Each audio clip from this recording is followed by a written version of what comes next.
Today, Six Flags Fiesta, Texas announced Dr. Diabolical's Cliffhanger, their new B&M dive coaster for 2022. Today, I will be analyzing this coaster.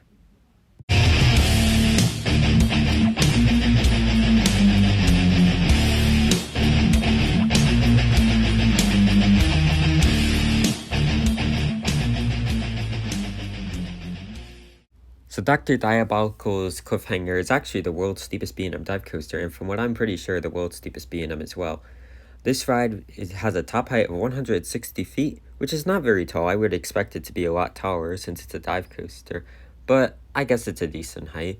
And it reaches a top speed of 60 miles per hour, which is a decent speed. Dive coasters usually reach a top speed of 70 miles per hour, so I mean, not too far off. But overall, I'm just going to talk about the ride itself.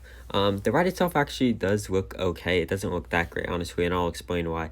Most dive coasters just seem to do more than this one does. Like, the first half on this ride looks awesome. Like, you have the 95-degree drop, the Inelman, the zero-G roll, and then you go into mid-course, and I was hoping for this ride it would have, like, a mid-course drop, then another Inelman, like most dive coasters. But no, this one kind of just dives off the mid-course and goes through a turn, kind of like how Secret does.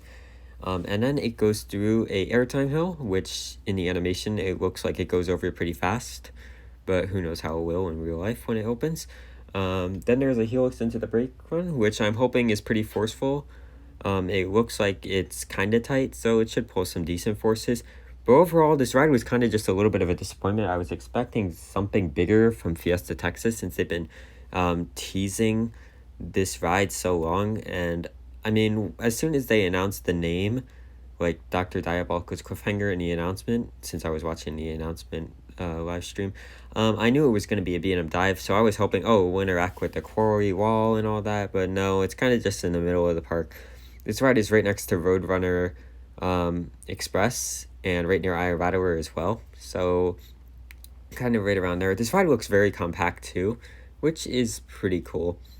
Compact dive coasters are usually more intense from what I've heard, so that should be good. But the issue is, this ride's layout just looks kind of bland compared to other dive coasters. I have the same opinion on Shikra, kind of, where the layout in the second half were kind of bland, but that ride actually looks pretty good. This ride also looks pretty good too. The issue is, it's just the first half. The second half just looks kind of weaker compared to the other dives. I mean, if they added a splashdown to this ride, maybe it would be pretty cool, kind of, because you would... I'd say they should have gave it, like, the second half that Valorvin has, because then it would have, like, a zero-G roll and airtime hill, and maybe then add the helix as well. Then you would have a pretty good ending, and then this ride would be a lot better. But overall, I do still think this ride does look pretty good. It looks to be kind of forceful. The first half actually looks pretty good with the zero-G roll and the Inelman, and the 95-degree drop will be insane. I know that. That should give some pretty good airtime. But I feel like with the vest restraints, you're not going to feel the airtime as much as you do on standard dive coasters with regular over-the-shoulder restraints. So yeah, I wish they didn't have vest on this ride, because I have a feeling that if they didn't have vest on it, that this ride would actually give some insane airtime on the drop in the first hill, and the inversions would give good hang time.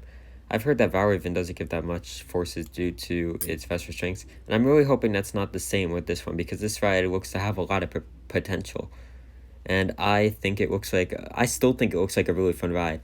I would say it will rank number 6 at the park in my opinion right now, like right behind Wonder Woman, Iron Rattler, Goliath, Superman, Krypton Coaster, and Poltergeist, and then that would be number 6 at the park.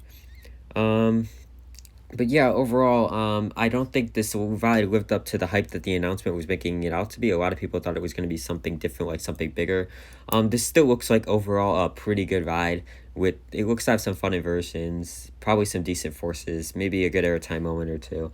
But I feel like that the ride didn't live up to the hype that Fiesta Texas has been teasing it for so long. So yeah, that is my analysis video on Dr. Diabolical's Cliffhanger. Make sure to like this video. Also subscribe to the channel, and I will see you all next time. Keep coasting on my coaster demons. Peace.